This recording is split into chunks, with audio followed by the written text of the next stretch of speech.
Hello, welcome to Geeks Unleashed. This is episode 107. I'm Mark. I'm Jasmine.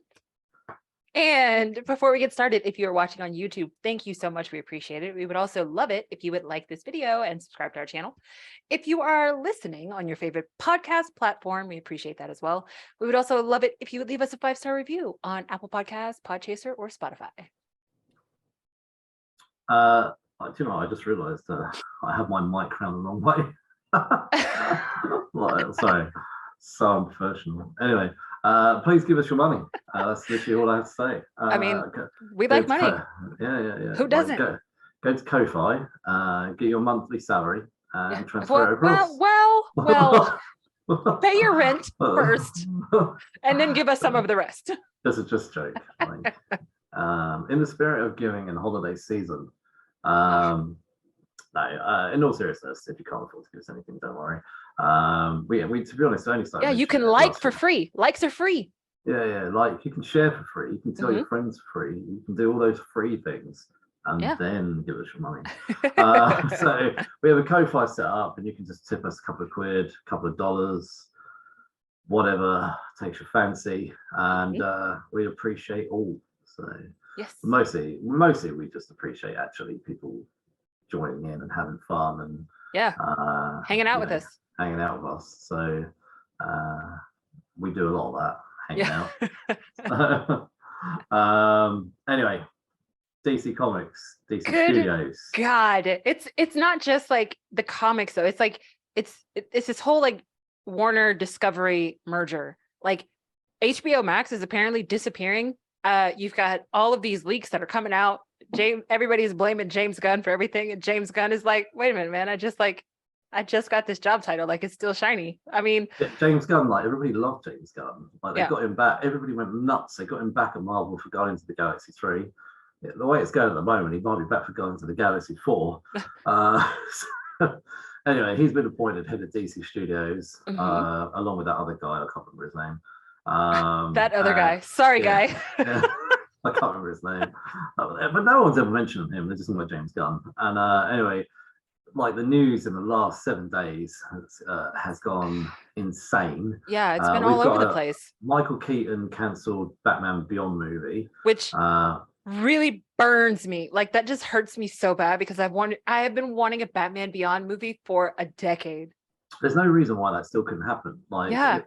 So if they do decide to get rid of DCU, if they do decide to scrap all of Michael Keaton's various pop-ups that may or may not have happened in the cancelled Batgirl movie and the cancelled whatever's, like you could still do Batman Beyond as a sequel to Batman Returns. Yes. I mean, they did it with Jamie Lee Curtis. How many times they brought Jamie Lee Curtis back and said, look guys, can you just ignore the previous bunch of movies, for Halloween, you mean? For Halloween, and so if they've done it with Jamie Lee Curtis and the Halloween franchise, why couldn't they just say, look, James Gunn, we've got this Joker film. I'm sure they don't call him James Gunn.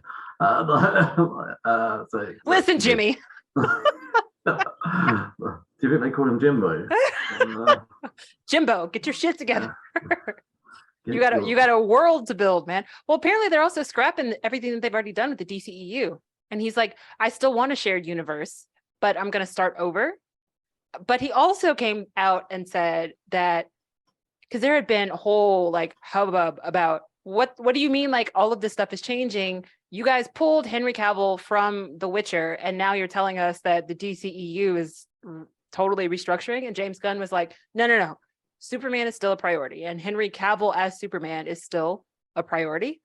But everything else, who knows? Who knows? All I can say is I'm excited that they did not cancel the Blue Beetle movie.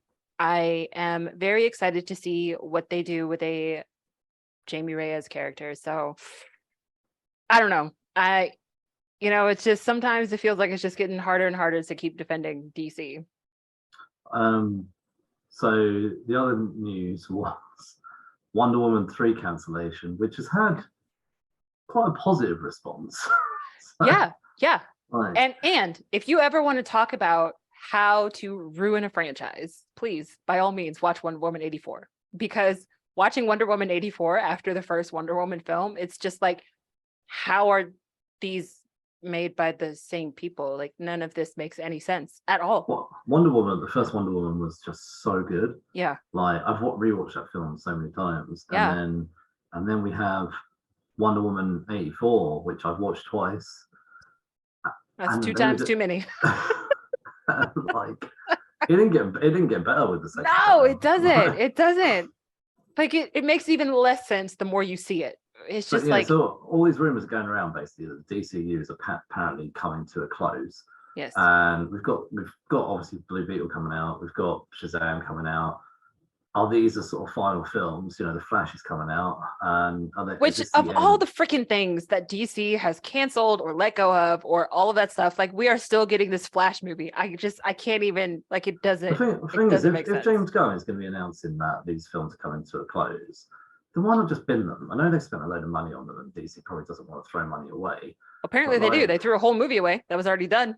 Oh, Batgirl, yeah. But why don't we just throw them? Or if the plan is actually that the DCU is done, why not just stop? Just like just get rid of them all now. Like and a lot of people have got this theory that the Batman is going to be the new shared universe. Now I don't know how this is all becoming so much theory now. Mm-hmm. James Gunn, or Jimmy, as his friends call him, his friends at Geeks Unleashed.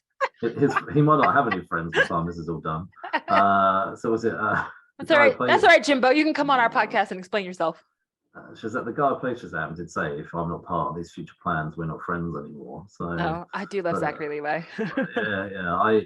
I think I felt like some honesty in there, but yeah, it just do you know, like every time you hear about DC, like we've got this 10-year plan. Yeah, 3 years later, they go, okay, we've realised we've cracked it up. We've got another 10-year plan. 3 years later, we've realised we've got. Can we get it like a 1-year plan? Can we just can we start small and like baby step our way to a 10-year plan?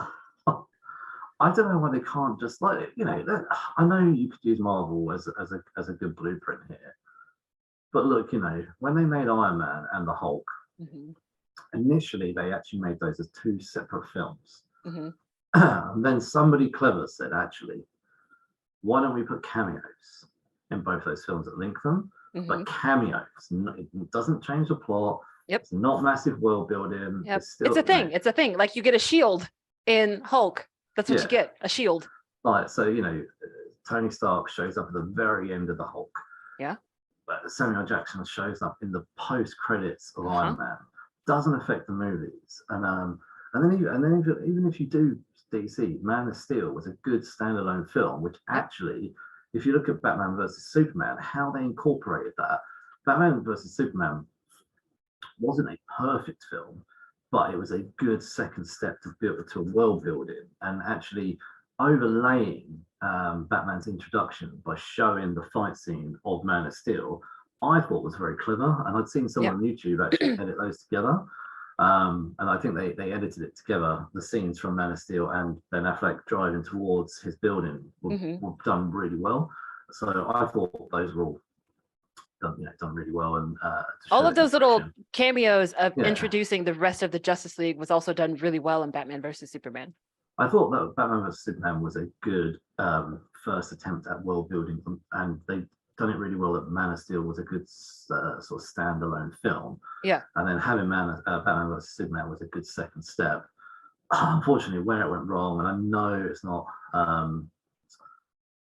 Zack Snyder's fault, obviously, but DC should have been patient, and they should have allowed Zack Snyder to go through his family grief.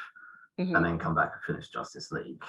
Handing it off to another director was just impatience on their part. So, that's their like, I don't know, that's their mojo nowadays. It's like their motto, isn't it? Yeah, like they rush through everything, and it's like, DC, honestly, there's a reason for you to do this. Like, you literally own the rights to Batman. Batman is one of the biggest names in the entire freaking universe. Nobody is going to, in 10 years, nobody's going to be like, oh, there's a Batman movie coming out. Who is this character? I've never heard of it. Like, it's not like you're going to lose your audience. Your characters are too popular. Just freaking wait and do it right. Also, I was going to say, like, then I think what they did when they did the little cameos at the end of Batman versus Superman, I honestly think they should have waited for the Justice League movie. They should have then done solo Aquaman, solo Wonder Woman, solo Cyborg film, potentially even a solo Martian Manhunter film, and then done the Justice League. Yeah, that's what they should have done. They should have done it the way. I know we all go back to Marvel, but Marvel phases 1 to 3 of Marvel were perfect. There's probably the odd little thing that wasn't great, but generally they were perfect. Thor: The Dark World. Perfect.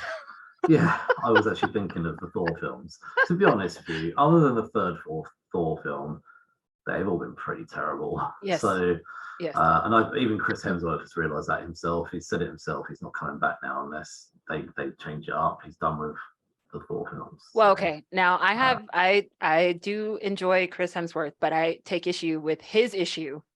And this is totally personal. But Chris Hemsworth is the funny guy. Okay. That is what he is best at. But Chris Hemsworth doesn't want to be the funny guy anymore. And it's like, but that's where your strength is, dude. Like, I know you want to be like this great actor, but like, you're no Anthony Hopkins. Okay. Like, you are the guy that has excellent comedic timing, and that's what you should work on. Not necessarily because like he was really good in Extraction, the Netflix original, but I'm not saying that. Yeah, anybody could have played that part. There was absolutely nothing special about what he brought to the role. He did it well, but it's like, well, now you're just like another blonde generic action guy. You know what I mean? It's not the same thing as you being funny and charismatic as Thor versus you being some other white dude with a gun.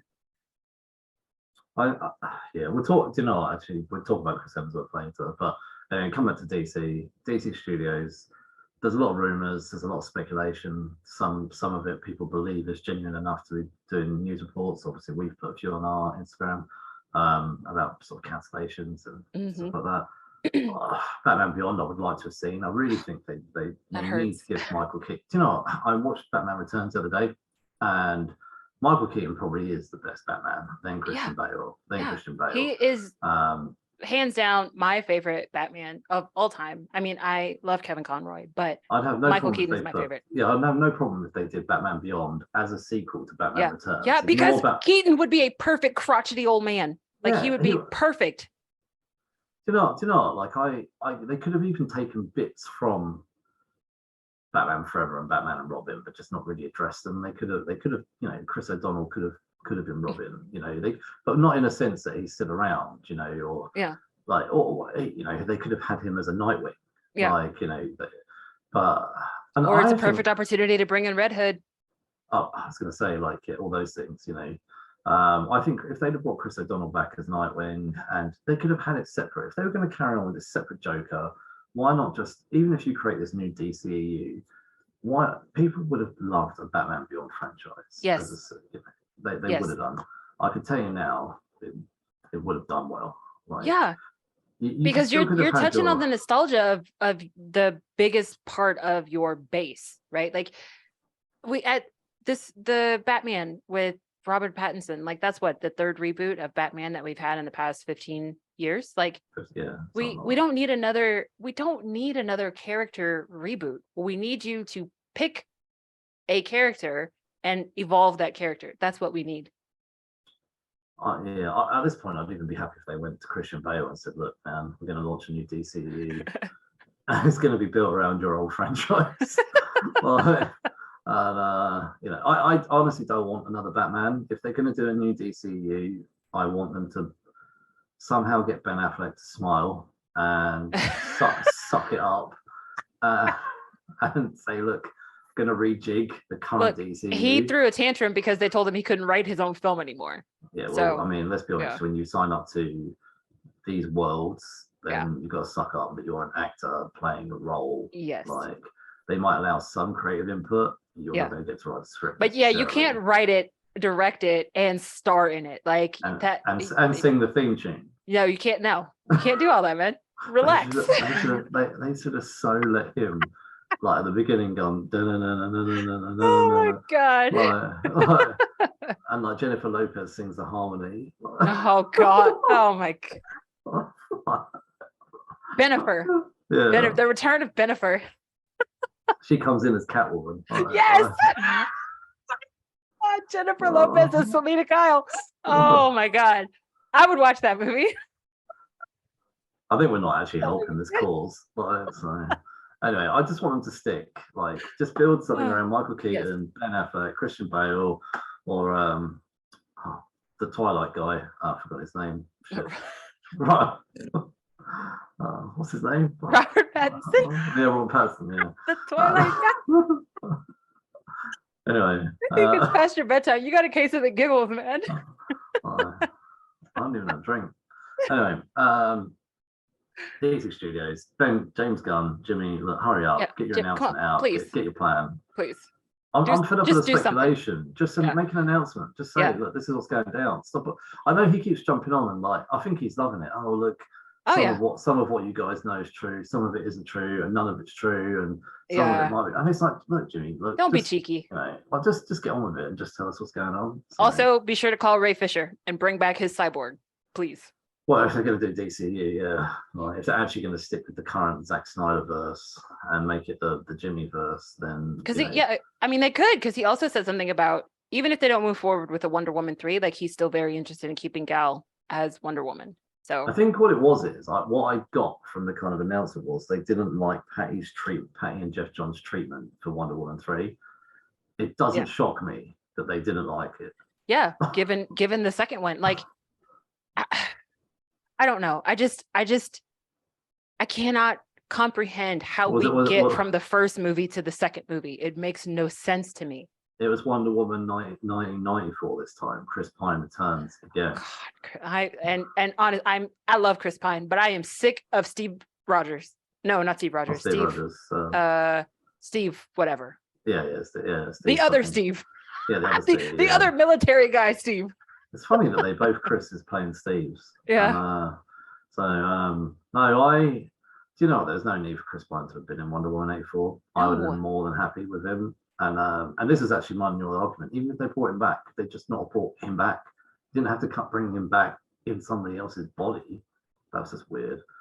Anyway, 1984 was just flipping mess. It's awful. It's awful. Do you know what though? Like, let's put it, Aquaman was good. Shazam was good. Mm-hmm. I think the Snyder Justice League was good. I think Man of Steel was really good. Batman vs. Steel was good, except for Jesse Eisenberg. You and Jesse. I don't like Jesse Eisenberg. No, he's good in The Social Network. He plays an asshole well. Well, so, I mean, no comment. Some people play themselves. Oh man. Some people are very good at it. What can you say? Anyway, should we move on? Yes. In short, DC. Get it together, please. For the love of God, please. You know, I feel like if we're doing this podcast in 10 years, we should listen back to this episode in 2032 and be like, DC Comics still not getting it together. Yeah. In fact, we're not even going to have a new discussion. We're just going to replay the same discussion from 10 years ago, and it is all still valid. Well, we're going to soundbite episode 107. Like, anyway. Men in Black 3, 2012. Mm-hmm. Based on Men in Black by Lowell Cunningham. Written by Ethan Cohen. Directed by Barry Sonnenfeld. Starring many people. Will Smith. Hardly any Tommy Lee Jones. Josh Brolin, Jermaine Clement, Michael Stuhlbarg or something, and then there you go. Emma Thompson, released in May 25th of May. Confuses me that you wrote that the other way around. Sorry, I'll write it the British way next time. 25th of May 2012 in the United States. Running time is 106 minutes. Budget is $225 million US, and it made $624 million US. That's a good return, I think, especially for a third film. That's a lot of money. This film made more than the first film. So, summary, IMDb summary, because it's brief. Boris the Animal. What a great name. The old enemy of Agent K escapes from prison and travels back in time to kill younger K in order to allow his species and rule a ruthless alien race known as the Boglodites to attack Earth. The This forces Agent J to go back in time and team up with Kane's younger self to save his partner and the world. All right. So my little bits of trivia that I have here. It is not necessarily uncommon, but it is definitely not always the case that sequels, and especially the third in a franchise, to make more money than the first film. Can you, Mark, think of any franchises where the latter film has made more than the original? Oh, you lost your sound. Hello? Oh, there you go. The latter film. I mean, I reckon the Harry Potter's made more towards the end. Yes. Lord of the Rings, maybe. Ooh, I didn't have that one on here, but maybe. A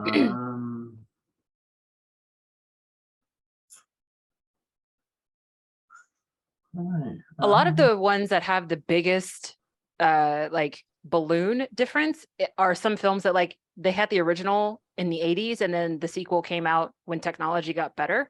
Like one of the biggest jumps is Top Gun to Top Gun Maverick. Oh yeah. What about the that stock market one, the Wall Street?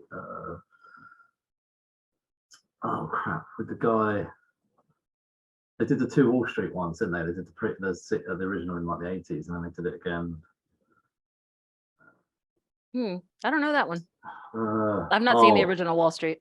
Yeah, no, that I was wondering. Yeah, I wonder if, what about Superman Returns? Did that make more money than the originals? It wasn't on any list that I saw. Oh, okay. Dark Knight did a lot better than Batman Begins.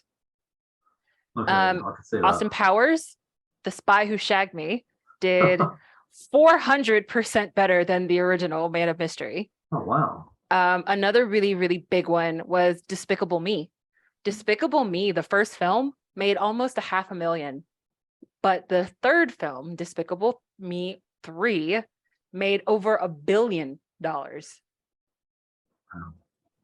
What about the Gru, the Rise of Gru? How much did that make? Not as much. I didn't have it on my list, but definitely not $1 billion. Terminator 2 is another big one. Terminator 2 made $519 million, whereas the first Terminator only made $78 million. That's a 665% increase. Wow, that's a huge difference. The biggest jump ever is a movie that you probably never ever would guess, but it is The Boondock Saints. So that first Boondock Saints was a really poor showing in theatrical release. It only made $30,000. But Boondock Saints 2, All Saints Day, made $10 million. And so even though 10 million is not a very big number, it's still a 33,000% difference with the sequel, making 33,000% more than the original, which I thought was wild. Any others? Bad Boys for Life was the third Bad Boys film, and it made more, 352% more than the original Bad Boys. Lethal Weapon and Lethal Weapon 2. Lethal Weapon 2 made almost 200% more than Lethal Weapon. And Blade Runner. What about Lethal Weapon 4? Ooh, I didn't get the numbers on 4. Oh, okay. Didn't get the numbers on 4. And then the last one I had was Blade Runner. So the original Blade Runner made 41 million, and then Blade Runner 2049 made 259 million. But even though it made $259 million, it was still considered a flop, which is crazy. Anyway, it's possible for sequels to make more, but I was shocked when I looked this up, and like when I was writing down the numbers, because I remember we just did the first film last week, but I was like, damn, I didn't realize that the third movie made more than the first movie. Crazy. I'll be honest, I mean, it's a nice little segue here. I didn't ever watch the third film. So I remember the plot of the third film, where I knew that Will Smith went back in time and worked with a younger Tommy Lee Jones character, and I was like, nah, I'm not interested in that. Literally, I was like, I'm not. I thought if Tommy Lee Jones, I actually thought if Tommy Lee Jones isn't really in this film, I'm not bothered. So I just wrote it off. Thought, no, I'm not interested in seeing a film where it hasn't got the partnership of the duo. Yeah, the duo. I knew it was going to have the duo, but it's going to have a different relationship where obviously be a different actor. But I thought this is crap. I thought I'm not interested in this. If Tommy Lee Jones is going to be like in the first 10 minutes and the last couple of minutes, because I thought I'd assume that most of this is going to be in the past. So I just never bothered to watch it. Yeah. I loved watching the first two when they came out. They were films I enjoyed. Like I think we said, in the last episode, we rated them higher from original watching them now. But I was not interested in watching this because I was like, no, this is just not my thing. It's really weird to hear you say it made more. So I honestly think that the third film is miles and miles better than the second film. I honestly disliked the second film, but this third film was really good. So yeah, like I think to summarize my own thoughts here, like I'm actually shockingly really enjoyed this third film. Yeah. I was really taken back by how much I liked it.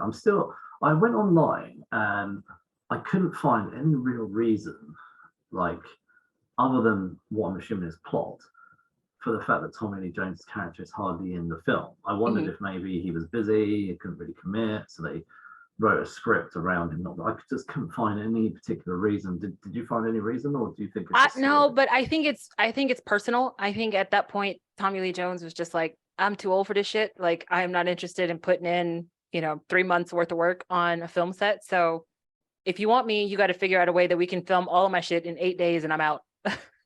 So yeah, he didn't seem. I couldn't find anything. There's no real sort of article about Tommy Lee Jones wasn't interested in the third film. Yeah. I literally couldn't find anything. So what I did find out though. Sorry, coming back to my thoughts. I really enjoyed this movie. I thought the relationship between Tommy Lee Jones and Josh Brolin's younger agent was actually really interesting. It almost felt like an origin. So Scream 3, as they say in it, a true trilogy goes back to the first one and tells you something you didn't know at the beginning. Yes. This was a true trilogy film. It brought back something you never found out that we didn't know in the very first episode, very first movie. Oh yeah. That actually J and K met and knew each other before the first film. And it was like, it calls back to when when Jay's character was talking about his absent father, and Tommy Lee Jones said, "Don't do that. Your father was a good man." Right. And Jay is like, how the hell would you know that? He wasn't there. Like, well, I don't remember that scene for the first one. I'll have to go back and rewatch it. But I love the fact that he comes back into the diner at the end of the film, puts down the watch, and was like, "Thanks, man." And he's like, sort of don't mention it. And I just thought, what a nice way to finish these films off. There's kind of no need, because I did read, when we talk about the fourth one, I did read that they didn't feel a need to bring back Tommy Lee Jones to the fourth one because they felt like their characters had come to an end. And I thought it was a really good dynamic between these two to show, actually, whilst they drive around, they don't talk a lot about all day. Yeah. How they actually genuinely do care about each other. Yeah. And it's constantly hinted at, even back in the past, where Will Smith kept saying, you're a lot easier going now. And even he kept saying, well, whatever it is that happened hasn't happened yet. Yeah. But actually we do get to see what happened. So and I thought, actually, shockingly, I really liked the movie. I was quite taken back by a film that I'd been put off by not wanting to see because Tommy Lee Jones didn't have a bigger role in it. So I was quite. I would definitely say I have this up there more than two, on par with one. But when I was researching, Zed wasn't in this movie because he was arrested for being in a bank robbery in real life. What? Yeah. Like the guy who played Zed. Sorry. My face is turning red. Rip Torn was arrested for being part of a bank robbery. Find me that article and read it to me right now. Like, okay, hold on. I didn't say that. I will wait. Like, while you're looking for that, I'm gonna tell you what I thought about the movie. So this movie, I remember watching it the first time, and I remember hating the villain because I was just like, this guy is a really weak villain. And I just thought that the villain himself wasn't very I don't want to say likable, but like he just wasn't, he didn't capture my attention. But like the story that they're telling, and when Jay goes into the past and Agent K, and how cheeky Josh Brolin is as K, like I really, really liked getting to see K's background. But also like I was shocked at how much heart they put into this film.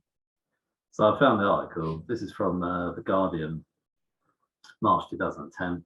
Headline: Rip Torn in court for breaking into his home in speech marks he thought was his home. So breaking into a bank he thought was his home. That's some Robert Downey Jr. shit. That's what got Robert Downey Jr. arrested. He broke into someone else's house because he was so high he thought it was his own. Film and TV actor found asleep and intoxicated in bank branch and asked police what they were doing in his house. The veterinarian Hollywood actor Rip Torn is due to appear in court today on charges of breaking into a bank with a loaded gun. Anyway, it goes on and on. That is too funny. In a court appearance last month, his attorney told the judge that his client needed help with his alcohol abuse and that he could start treatment immediately. Torn was released on $100,000 US bail and was told by the judge to undergo an evaluation for substance abuse. Well, this photo of him looks not good, right? So wild. I did not know that. I did not know that at the time. That is why he wasn't in the third film. Hence, Emma Thompson is now O and has taken over the role. This is why they kill him off. Now, I think there was also some sort of contractual obligation. They weren't allowed to recast. Hence, why they went back in time, that they couldn't have a different actor playing Zed, like a younger Zed. Mm-hmm. So if you notice, when they're back in time, they don't show any real boss in the MIB.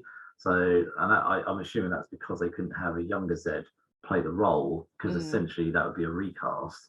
Where they must have obviously got Tommy Lee Jones' permission to essentially recast Tommy Lee Jones in the past. Mm-hmm. So they kill him off pretty quickly. And he's dead when the movie starts. Like they're literally going to his funeral. But this is what I think, in a way, this is quite clever writing. So I love Tommy Lee Jones. He goes up to the front and says, "Look, I've known Zed for 30 years, and in that 30 years, he's shared nothing personal about himself. Never invited me to his house, never went to dinner." Yeah, I like it. So he pauses, and then Tommy, you see Will Smith thinking, okay, now he's going to come in with the punch, like the emotional punch, like, but however, you know, he's a great guy. You know, literally, Tommy Lee Jones just stops, walks off stage. And so Tommy Lee Jones is like in the car going, "Look, man, if I die, you need to really like, you know, suck it up." It's like, I need a little bit more than that. I need more than that. But actually, like, if you think about it, that plays then into the relationship and the tone for the rest of that movie, that actually Tommy Lee Jones has got it in him about Will Smith's character, that he actually probably has kept an eye on him from afar. Yeah. And Will Smith finding that alien was allowed Tommy Lee Jones to even bring him under his wing in the first movie. So he probably had no plans initially to bring him into the Men in Black, but he chased down the cephalopod on foot. Yeah, exactly. Chased down the cephalopod on foot and ended up joining MIB anyway. Yeah. So, which I didn't realize was that Zed Rip Torn has died in real life, hence why he hasn't returned to the franchise. He died a few years ago, I think. Yeah, but he couldn't be in the third one because he robbed the bank. He was busy. Yeah, so, legally he was busy. There's some legal issues. But in summary, I enjoyed this movie. So yeah, me too. I'm going to go with my favorite character being a younger Kay. I'm going to go with Griffin. Oh, yeah. Being my favorite character. Yeah. He was an unusual character. I liked him. Yeah, I liked him. Very ominous. He was like how he'd pan off to the camera and be like, "Oh no." Yeah. Or is this the other one? If he's not tipped the waitress, like it's not that day, and then he walks back in and tips. I liked him, and also like the whole bit where he goes, "I can't be here for this bit." Like you're like, okay, something's gonna happen. Yeah. Well, he said, "Where there is death, there will always be death." It felt like they were alluding to Will Smith's character dying, which is obviously deliberate. So, I liked him too. But no, I liked seeing kind of like a different version of Agent K. So, like, it was nice to see a more, I don't know, lighthearted, softer version. Yeah. And like as he said, that thing hasn't happened yet. Yeah. And it was so heartbreaking. The bit that we're referring to is he actually sees Agent J. It was Agent J's dad that essentially gets a bullet, and we don't realize it's Agent J's dad until it's obviously too late. Until you see that watch. And, so like, that was quite a touching moment, and to see. Which makes me wonder, is that what Griffin showed him?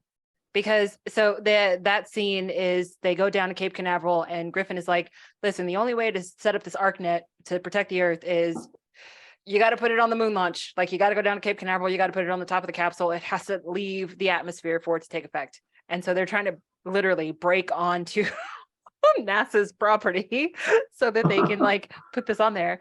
And the sergeant or lieutenant or whatever, the army guy in charge is like, no, I can't do this. And Griff touches him and then shows him some version of a future. And then he's like, okay, never mind, guys, I got this. I'm going to take him with me. And so like after the film ends, I've always wondered, what did Griffin show him? And like at the top of the elevator, he's like, Jay asked him, and he's like, well, what did he show you? And he's like, he showed me that you're very important. And that's all he said. But like, I want to know, did you know that was your son? Like, did you know that? Yeah. Did Griffin show you that? So then I think the structure of the film, let's talk about the structure. I think it's quite important how they structured this. Obviously, the beginning part we have with Tommy Lee Jones, which sets the foundation, introduces our villain, and because of Tommy Lee Jones's aloofness as Agent K, again, very similar in style to number 2, where he didn't share anything in number 2, which allowed the mystery of having to find, where everything was, etc., the light, the universe, whatever that they did in number 2. It's very much how that sets up the mystery in number 3, because he didn't share much about the details of what happened the day, right? With the guy, shot the arm, etc., and they didn't share any real details. And obviously, the reason he didn't share any details is because that's when Agent J's father died. And he obviously never wanted to talk about that because he didn't want to tell his partner that he actually met him as a boy, etc. So that creates the mystery and tone of this third one, and allows for, like we said, the trilogy rule to happen, that we find out something we didn't know from the get-go. So I think that the structure of this movie was actually put together really well. And I think it was, for me, I love it when you get a true trilogy that links back to the original and isn't a lame add-on that had no plan, had no planning, no nothing, no Blade 3, X-Men 3, just films that I like to pretend X3 never happened. I don't mind X3 so much now that Days of Future Past happened. So, X3 is still worse to me. I didn't mind Days of Future Past. No, because Days of Future Past I did X3. Oh, okay. Well, in that case, that's why I let it go. I'm like, it's like a what if. I see. I like the way that the way that they use sort of the structure and the writing to just kind of pull you along through this whole film. It never, to me, feels like choppy. And there are definitely some things that are gratuitous, like that whole makeout scene at the very beginning of the film was just stupid and out of line, personally. But you think about with the first film, it's very much Agent K showing Jay the ropes, and this turned this on its head a little bit. So Jay is now the more experienced. Even he says it. He's like, I'm the senior. I'm the more experienced. Whilst Jay couldn't care less. Yeah, Kay doesn't really care even in the past. He's still a much stronger presence. But of the two, though, he is the more experienced, and it was good to see that dynamic slightly flipped over. Although Kay still don't care in the past. One of the things I did love though in the past was the motorbikes that they pull out the bottom of their car. Oh I know like that's got nothing to do with the plot, but I love that in the third film we get a little bit of different technology, alien technology that they've never seen before. I think that's good as well for the audience to not constantly see the same technology used by the agents. So I kind of like the jab. He's like, "You guys have this in the future," and Will Smith is like, "No." They probably do. He's probably kept it a secret. So no, I just thought this was put together really well. I enjoyed the mystery element of it. I think the structure was put together well. Yeah, I would have liked to have seen more Tommy Lee Jones, but I actually think that Josh did a really good version of a younger Kay. And you know, this made me start thinking. I would have quite happily seen a Men in Black 4 that followed Josh. Cast. Yeah, with just Josh, like a follow-on following Josh, like as Josh would have got. Because you know, in the first film, he had the older guy as his agent. You know, we could have maybe met that guy, like, and or maybe that guy was his partner already, whatever. Like, you know, we could have seen that. That could have been a good follow-on from this, but I don't know. They obviously didn't do any of that. So Yeah. I would have been more than happy now, having watched this film, to see that go forwards. So now, so like, are you mad at yourself now that you didn't watch it then? Yeah, I think I'd like to have gone to the cinema. I saw the first two at the cinema, but I didn't go and watch this because I was like, no, I'm not doing this. Like, if Tommy Lee Jones isn't in it that much, I'm not bothered. But now I kick myself for having not gone. So, did you have any favorite scenes at all? Honestly, the whole scene when they go and meet Andy Warhol, and Andy Warhol is Men in Black, and I was just like, oh, come on, seriously? I thought that was really funny. I actually have to say I like the final scene between Tommy Lee Jones and Will Smith in that diner, and Tommy Lee Jones, obviously, he's been holding this secret because they've been partners for like 15 years or 14 years or something, and he's been holding this secret for like 14, 15 years, knowing that one day, like, Will Smith may find out. Yeah. So, and knowing he must have known that at some point Will Smith would go back in time.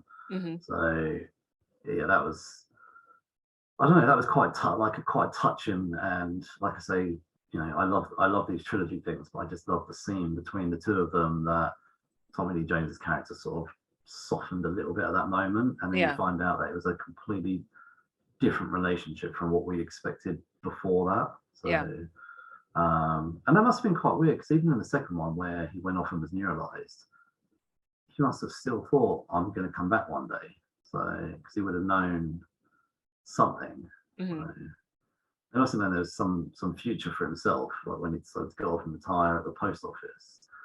I don't know, like, obviously we'll never find out truly, but yeah, I liked the whole scene between the two of them. It was very sort of touching and kind of brought that franchise to a close in a nice way. Yeah. It was good that they didn't kill Will Smith off, which I felt they were alluding to. So, yeah, no, I thought it was a nice sort of touching moment between the two characters and just rounded this all out. And it actually made it that we didn't need a fourth movie. Well, it tied it up real nice. Fourth movie with this cast. So, yeah. And I think the introduction of Emma Thompson was clever. She as O was a different leader, but I like her. I know she's got more of a sarcastic presence. She's got that stiff upper lip, as you Brits say. I don't know if we ever say that, but like, you don't say it about us. We think you say it all the time. I don't think I've ever said stiff upper lip. Bloody hell, maybe. But, yeah, you say that one a lot. Not a lot, but like, I do when I'm trying to not swear. So. Is there anything you would have changed? Cut. Yeah, altered, I definitely would have cut the whole sequence with Nicole Scherzinger. Oh, that. Yeah. But also, like, I would have done something different with the villain. I'm not quite sure what, but like, I just did not enjoy that character. I also think like whatever mouthpiece they had him wearing as part of his costume really hindered the way that he spoke. And so just like listening to him talk was annoying. I'm so stupid, that whole Nicole Scherzinger. He's been in prison for like 30 years. Some hot girl shows up with a cake and then you go, yeah, go in. You're right. Yeah. It's just, you know. And also, how the hell did she get to the moon? Like, yeah, I mean, I don't know. It was weird. When I saw her walking in, I was like, Nicole Scherzinger's in this film. Yeah. That was like the Pussycat Dolls heyday. Yeah, that's probably why she was in there. Yeah, of course. One of my friends knows Nicole Scherzinger. He's constantly posting pictures of him and her on Facebook. So I'm like, of course you post pictures of her regularly. So he's a PT, and like I think he does her well, obviously, I think her and her partner or whatever, he does their workouts and stuff like that when she's in the UK. So, and yeah, Pope, he always posting their hangout pictures. So I'm sure I would too if she was hanging out with me. So, Yeah, I would too. Yeah. I totally would.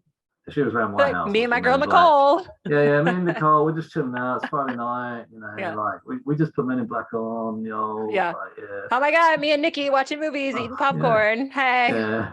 They'll be like, why? Everyone will be like, why is every other picture on your social media? Yeah. And then everyone finds out it's all from like one night. So like, anyway, so yeah, I think I agree with you. That Nicole Scherzinger really threw me off. That whole scene threw me off. And to be honest, it's so stupid. Like, this guy's been locked up in a maximum security prison on the moon for like 30 plus years. Also, does that mean that that piece of his body was like not with him for 30 years? Like, did you leave a piece of your body on Earth on purpose? I don't think about that, but yeah. So Well. I felt the villain was just very one-dimensional for a guy who had such a grudge. Yeah. For a guy who had a grudge, it was just, I don't know, there's no real surface to that grudge. No. I mean, yeah, okay, no, he shot off his arm, get that. Like, 30 years. 40 years. 4 years. Even worse. It's a long time. Like, you know, let it go, man. Let it go. He just held a grudge. I mean, no one holds a grudge for 40 years. Come on. I mean, really, like, do people do that? Do. Yeah. Anyway, what would you rate this film? This one, today's rating, I'd actually give this one a 4. As I never saw it previously, I can't say what I would have given it. Yeah. I give this a 4. Actually, I really enjoyed this film. When it finished, I was actually shocked. I liked this film. Yeah, it was surprisingly good, and then like realizing how good it is, because it's been a long time since I've seen the third one. I was like, now I can see why it made more money than the first one. Like it just had a lot of heart. It really did. So there you go, Men in Black 3. Another film I have not seen. Although I did start it a couple of times and just never really jumped on me. Wonder why. I was going to carry on that sentence, but I'll wait. So. Men in Black International 2019. So based on the Men in Black by Lowell Cunningham, written by Art Marcoon and Matt Holloway, directed by F. Gary Gray. What a name! He's the guy that did Training Day. Shame his name isn't G. Gary Gray. That would be good though, but 3 Gs.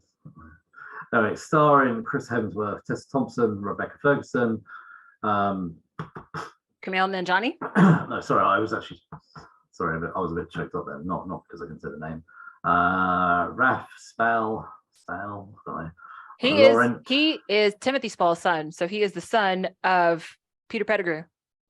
Oh, okay, I didn't know that. Laurent Bourgeois and Larry Bourgeois. Emma Thompson and Liam Neeson. So I'm fan. Before we even start, I like Chris Hemsworth. I like Tessa Thompson. I like Rebecca Ferguson. I like Liam Neeson. I like Emma Thompson. Not as familiar with the others, but I still like them all in the movie. This movie was released 14th June 2019. Sort the digits there. Running time is 115 minutes. Budget was 110 million. Didn't do very well. It made 253.9 million US dollars. But it also had half the budget of 3. I mean, the thing is, that's the budget to make the film, right? So, like, say they spent like 70, 80 million on marketing. On top of all that, yeah. Yeah. It basically didn't make it. Oh, yeah. This one was a flop. Definitely. In summary, to keep everyone safe, decorated Agent H and determined rookie M join forces, an unlikely pairing that just might work. When aliens that can take the form of any human arrive on Earth, H and M embark on a globe-trotting adventure to save the agency and ultimately the world from their mischievous plans. So, dun, dun, dun. A question: was this movie a flop? What do you say? What say you? So obviously, looking at budget-wise, it was a flop. Sorry, how much it made back it was a flop. Comparing the money to 2012's movie, it was definitely a flop. Well, it is definitely the worst performing of the entire franchise by over 200 million. I think what they should have done in putting my thoughts on paper was take a reboot style that has been successful. Look at the Star Wars Episode 7. It was basically a remix of Episode 4, while still incorporating original cast, as well as introducing newbies and having newbies work with oldbies. So what I think, I know it's not a word. So it is now. It is now. Having them work with legacy characters. So what might have been better to have had potentially Tessa Thompson working with, say, Will Smith throughout this movie. And this could have been Will Smith's last franchise movie. He could have been brought back as Jay, and it could have been very similar to when Kay's partner finished at the end of, in the opening scene of the first movie, the guy with the mustache and sat down and was like, look, I'm off, etc. It could have been actually a nice little heartbreaking moment to have Tessa Thompson and Will Smith sit down together after she's been offered a desk in New York, and then had Will Smith sit down and say, like, this is my last mission. Maybe he's, I don't know, maybe he's met someone, maybe he's going to go off and meet someone or something. And then you could have even had a second film, if it was successful, have a cameo from maybe even Tommy Lee Jones is the new Zed. So that would have been cool as well. So, and he could have just, look at Emma Thompson, she only had 2 scenes in the whole film. If you ask Tommy Lee Jones to come back and be Zed for 2 scenes in the first film, and maybe and he does 2 scenes in the second film, people would have been on board with that. They could have just said, Emma Thompson potentially could have even ran the British branch and something or whatever, or she could have been brought at the end to run the British branch. And actually, yeah, that's cool. Well, I've just thought of it now. Emma Thompson. We are rewriting this movie on the fly. Emma Thompson could have been brought over. So Emma Thompson could have been running New York. And then she takes over for Liam Neeson. She takes over from Liam Neeson. So she's now, that's kind of like her scene, the first film. And then the very end scene, they bring back Tommy Lee Jones, who's been on assignment, and he's now the new Zed, running the New York one. And that's how we end up seeing him in the second rebooted franchise. And he becomes Tessa Thompson's boss in the second film. That's obviously never going to happen. And then Tessa Thompson's character carries over to the second film, and then we meet her new partner in the new film, who I wouldn't have made Chris Hemsworth at all. I would have given her somebody else. But that would have been, I think that would have been much better to have had a reboot where you've got legacy characters with the new cast. No, they were running with, everybody is so hot on Chris Hemsworth right now, so we're going to go ahead and put him as the face of the franchise, and people are going to love it. That's how that meeting went, and it backfired in their faces. So after my flop and rewritten theory, I don't know why they don't let more people who actually watch films have an input. So I know. What do you know? They're not interested in making movies. They're interested in making money. I know. But anyway, so my thoughts on this film. It was awful, and it was terrible, and it was shit. Wow, those are all very specific words and like a certain level of the spectrum there. What I didn't like about it was 2 things specifically. Okay. Chris Hemsworth. Those are the 2 things. Yeah. Both of them are Chris Hemsworth. Yeah. Those are the 2 things. What is the problem with short-haired Thor? What is the issue? It literally was Thor in Men in Black. And what I now realise is that Chris Hemsworth plays Chris Hemsworth. He is unfortunately not a man with range, and this film has unfortunately shown him up to be an actor with very limited acting skills. I would say, prove me wrong, I'm welcome to it. Now, I would say I don't necessarily disagree with you, but could it be that he has been typecast into these kinds of roles because they seem to be so well received? Him and his agent need to step up and say no. Well, that's what he's trying to do with Thor. Look at Matthew McConaughey. It worked for him. So he needs to start saying no. Like, he needs to put his foot down and say, no, I ain't doing that shit anymore. I want to do serious stuff. I want to go do True Detective. Well, I want to go. Well, he did. Oh my God, what is that movie called? One Night at the Royal or something, where he played like this cult leader, this really violent cult leader. Dakota Fanning was in it. Jeff Bridges was in it. I'm prepared to give it a go and see if I'm proved wrong. He was in the Ghostbusters Afterlife, playing the same character as Thor, and playing the same character in this movie. I've yet to. Look, I'm not a massive Chris Hemsworth fan. Actually, do you know what? The original Star Trek, where Chris Pine is the Pike, he was played Chris Pike's His father. dad for like, I don't know, 5 minutes. That was a much more serious role. I could get behind him playing something like that. Maybe this is the trouble. He's not been offered these roles, so he goes to type. He needs to be braver as a person and start saying, "I ain't going to do this anymore." I know he's saying it about Thor, so we'll see. But I just felt like I was just watching Thor with a gun and a suit. Yeah, and it's just the same. And I didn't like it. I thought Tessa Thompson though was lovely. I really loved her story, her origin story of being a little kid, essentially not getting zapped, neuralized, and her actually wanting to be in the Men in Black and seeing her go from the FBI to the CIA. And can you imagine like being accepted and then turning those agencies down? Like, nah, that's not what I want. Circling her own box saying, no, I don't want this job. I want the other job. Yeah. You know? I want the job that doesn't exist. Yeah. So I loved her spunk. I thought she was great. I'll be honest, Tess Thompson also playing equally somebody very similar to what we saw in the Thor franchise, but I was okay with it with her. So because she was new, she was excited. You know, she this is her dream of over 20 years to try and find the Men in Black, and I loved how her whole. She was ready to go. She even had the black suit on underneath her clothing. She was waiting for this day. Like this is all she wanted to do is find the Men in Black, and I loved her. I don't know, just spunk and determination to find the Men in Black, and she was just, I don't know, I loved it all that she put in, but I didn't really enjoy much else about this film, unfortunately. So to me, this one feels I think the only way that I can describe it is it feels very much like the times. Like there's so many films like this at that time. Like it felt so generic. Nothing stood out. Like because it's the fourth in a franchise, like even the technology doesn't feel new anymore.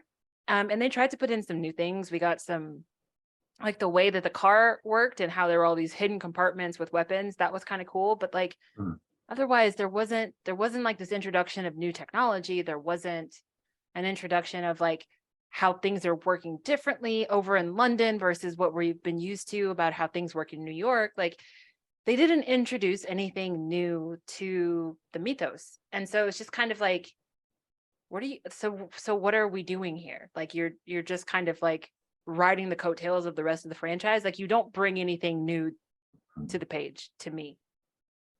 Yeah, it was literally they modeled it after the first after the first three.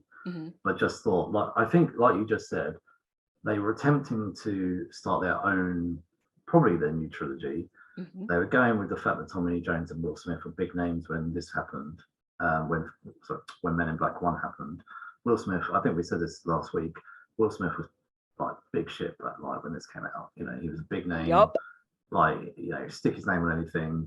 He was like almost like the Rock back then. You know, put Will Smith, definitely.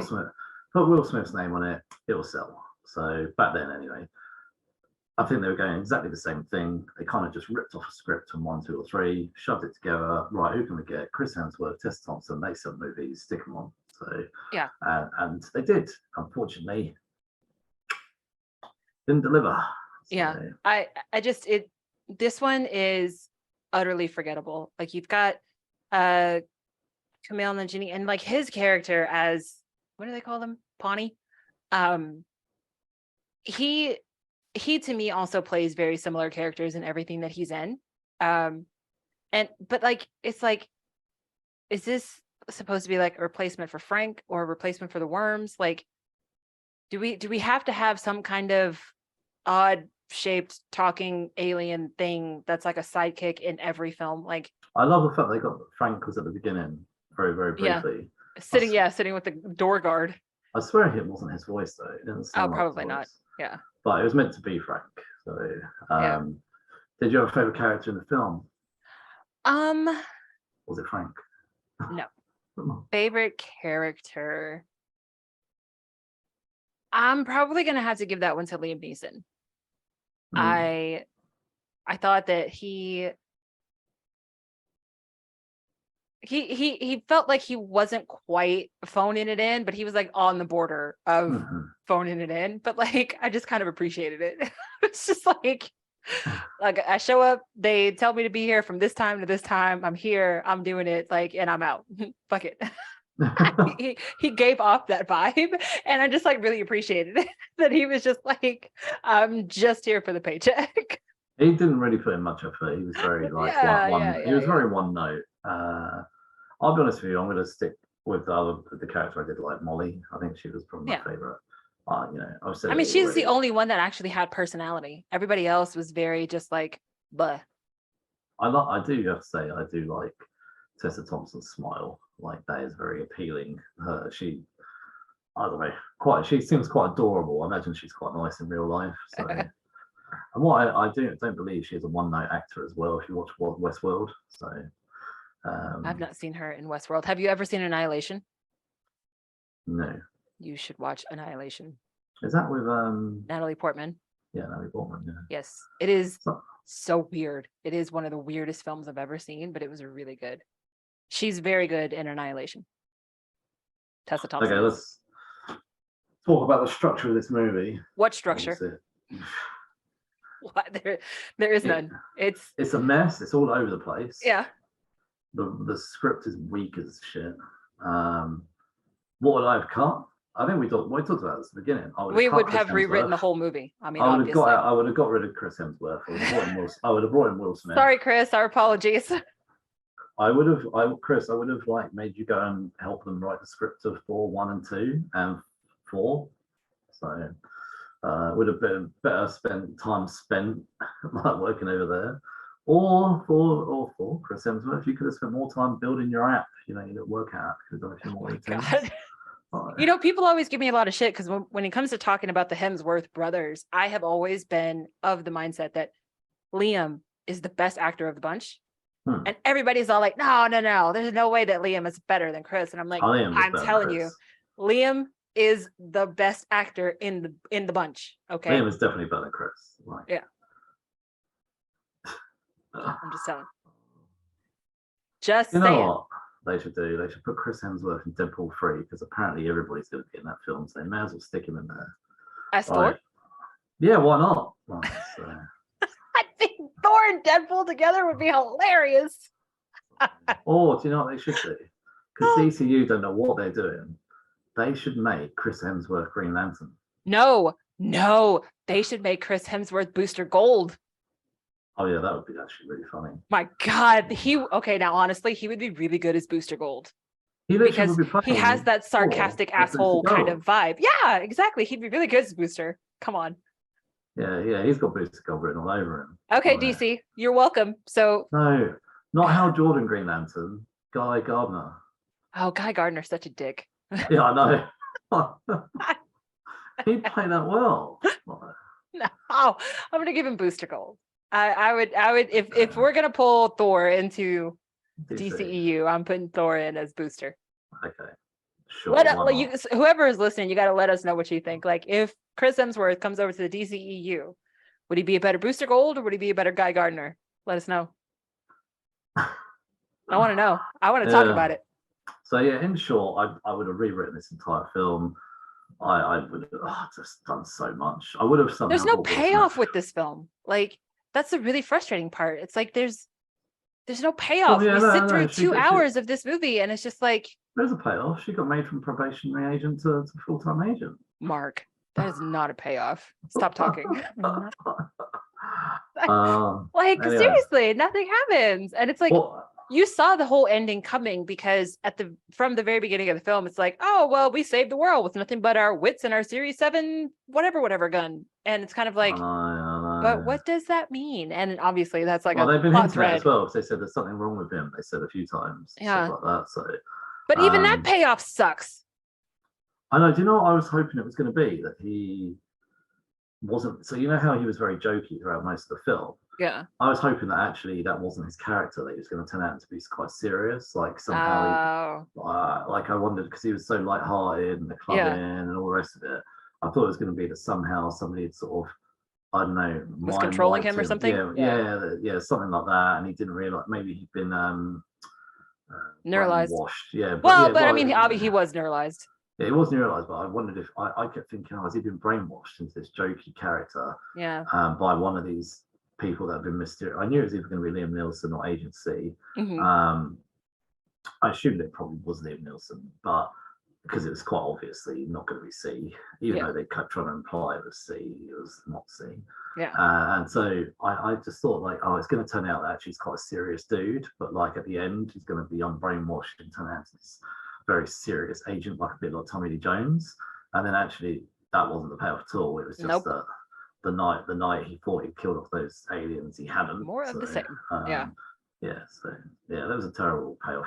And the other bit I didn't like was when the other three films ended, they always had this weird thing like a marble or a locker or a meteorite. This kind of just ended. Yeah. So, I think there was no weird thing at the end. Yeah. And I think that's maybe people wouldn't have got that joke now, but like I was like, there's no weird thing at the end. Yeah, but like that's what makes Men in Black so cool, is because Men in Black, the original franchise or the original trilogy, is always there to remind you like how small you are in comparison to what else is out there. Whereas this one is just kind of like, I don't know.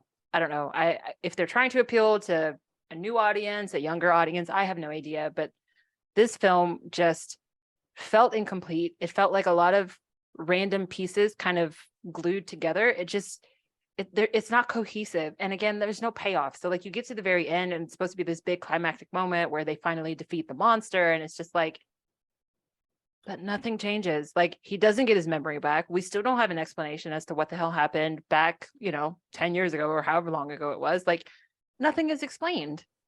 So I'm curious, what would you rate the movie? This one I give a 1.5. So I've got 2 ratings here. I give Tessa Thompson on her own a 4 out of 5. And she did pretty well. She carried this film. Okay. She was really strong. Her acting skills and dynamic and Mark is applying to be the head of the Tessa Thompson fan club. But the movie itself, unfortunately, is a 1 out of 5. Oh wow, you went even lower than me, a 1. Okay. Yeah.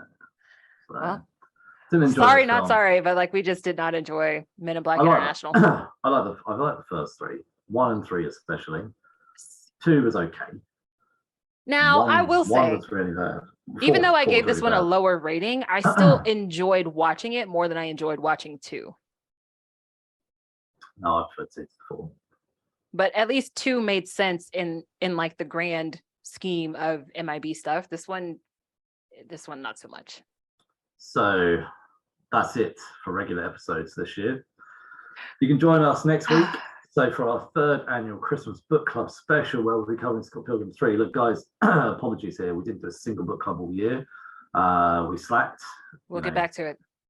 We're going to bring them back next year. We apologize. We did say in January we were going to bring them back, and then we just didn't bring them back. And, life, we got busy. It just, time gets away from you, but we're doing it. We're doing it next year. It was all my fault. Right? And